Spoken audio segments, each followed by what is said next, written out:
तो UP board ने जारी कर दिया है कि हिंदी विषय की आपको तैयारी कैसे करना है और 24 फरवरी को कैसे लिखना है जिससे आपको ज़्यादा नंबर मिले। पूरा पीडीएफ लेकर आ चुका हूँ, ये 2025 के लिए आया है। ये देखिए यहाँ पे लिखा है 2025 इंटर टिप्स 2025। ये जो है ऑफिशियल बोर्ड द्वारा जारी किया गया है, तो इसलिए आपको जो टिप्स यहाँ पे बताई गई है उसे फॉलो करेंगे तो आपको ज़रूर पूरा मार्क्स मिलेगा और बढ़िया नंबर मिलेगा। आइए देखते हैं क्या क्या इन्होंने समझाया है, एकदम शॉर्ट में समझाऊंगा।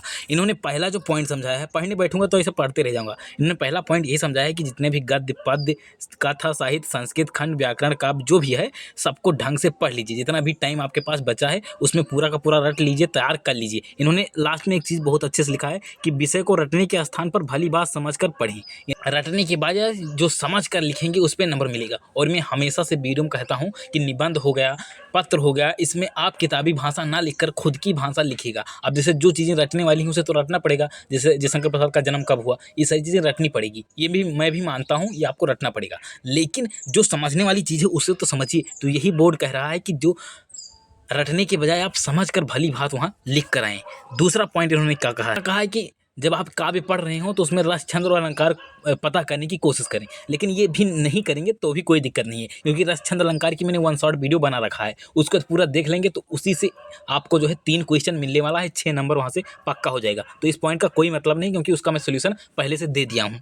अगला पॉइंट क्या कह रहे हैं कि लेखक का जो है रचना पढ़िए। जितने भी लेखक आप में हैं, जो भी चैप्टर है, जितने भी चैप्टर हैं गद्य पद, सबके लेखक की रचना को पढ़ लीजिए। यही इनका कहने का तात्पर्य है। और उनकी भाषा शैली जान लीजिए। जितने भी लेखक हैं उनकी भाषा शैली समझ लीजिए। तथा जब आप चैप्टर उनके पढ़ रहे हो तो पूरे चैप्टर का सारांश समझ के जाइए कि जो है इस चैप्टर में क्या है, क्या उद्देश्य है चैप्टर में, जो एक एक लाइन पढ़ रहे हैं उसका अर्थ क्या है, यही ये कह रहे हैं। मतलब यहाँ से जो 20 नंबर आता है ना, 10 नंबर, 10 गद्य पर और 10 पद्य पर जो पद आधारित प्रश्न आता है ना, वहाँ की बात ये कर रहे हैं। 20 नंबर वहाँ दिलाने की बात कर रहे हैं। और साथ में इन्होंने कहा है कि जितने भी लेखक हैं उनकी रचना याद कर लीजिए। वो आपको कब काम देगी, जब आप गद्य के नंबर का क्वेश्चन आता है ना ऑप्शनल, वहाँ पे काम देगा। तो यहाँ से 20-30 नंबर का ये जुगाड़ बता रहे हैं। ठीक है, अगला पॉइंट क्या कह रहे हैं कि संस्कृत खंड जब आप पढ़ें तो जो कठिन शब्द हैं उनको तैयार कर लीजिए, उनका अर्थ क्या है उनको तैयार कर लीजिए, जिससे आपको पेपर में हेल्प मिले। क्योंकि जब संस्कृत खंड का अर्थ लिखने का आता है, यदि आपको शब्दों का अर्थ पता है तो आप आसानी से जो है संस्कृत का अनुवाद कर ले जाएंगे। अगला पॉइंट है लोकोक्तियां एवं मुहावरे, जो ये सब हैं इनको सबको समझ के जाना है। आपको समझ के जाना है, इसमें रटना नहीं है, समझ के जाना है,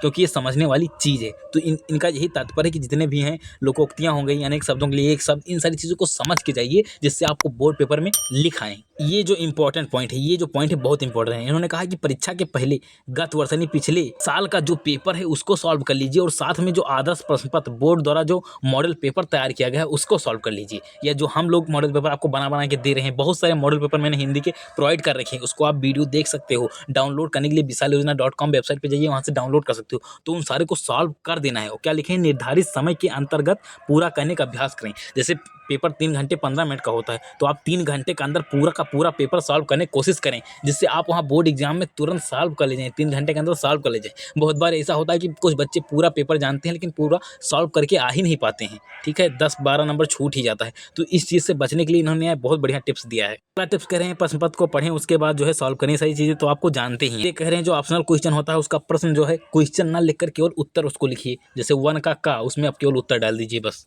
आगे ये इंपॉर्टेंट पॉइंट, इसको मैं बार बार कहा हूँ, जितने भी साहित्यिक परिचय जीवन परिचय में आपको पढ़ाया हूँ सब में कहा हूँ कि आपको बॉक्स बना के लिख कर आना है। ये भी कह रहे हैं जब आप साहित्यिक परिचय लिख रहे हो या जीवन परिचय लिख रहे हो तो वहाँ पे इस तरह का जो है बॉक्स बना के लिख के आना है। जैसे मान लीजिए भारतेंद्र हरिश्चंद्र का आ गया तो ऐसे बॉक्स बना देना है। उसके बाद में जन्म स्थान, माता पिता, भाषा, मृत्यु, रचना, ये सारी चीज़ें आपको लिख कर आना है। ये सब कुछ मैं पहले से आपको समझा रखा हूँ। और देखिए बोर्ड भी कह रहा है कि इसको जरूर करके आइएगा जिससे आपको नंबर मिले।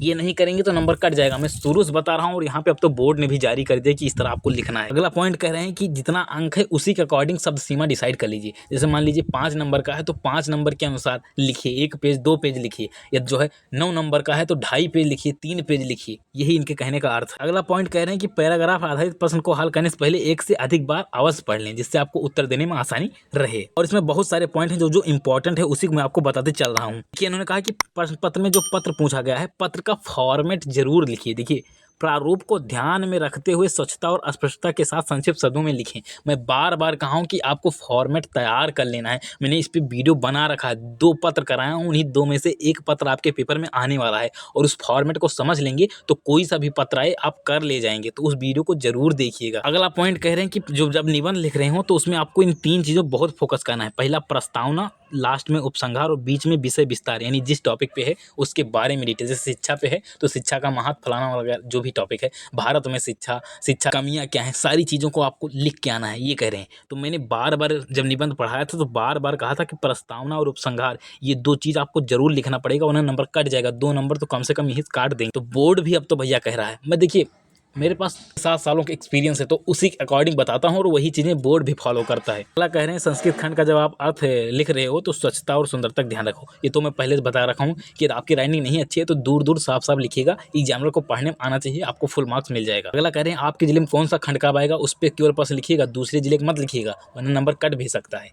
तो मैंने पहले ही आपको सब कुछ बता रखा है कि आपके जिले में कौन सा खंड कब आएगा। कुछ लोग हाथरस वगैरह नहीं जानते थे, अब तो उनका भी बता दिया कि आपके जिले में कौन आएगा। सब वीडियो आ गई है तो सबको देख लीजिएगा। तो बस आज की वीडियो पे समाप्त करते हैं और ऐसे ही शानदार कंटेंट के लिए हमारे चैनल को सब्सक्राइब कर लीजिएगा। मिलते हैं अगले वीडियो में, तब तक के लिए जय हिंद, वंदे मातरम।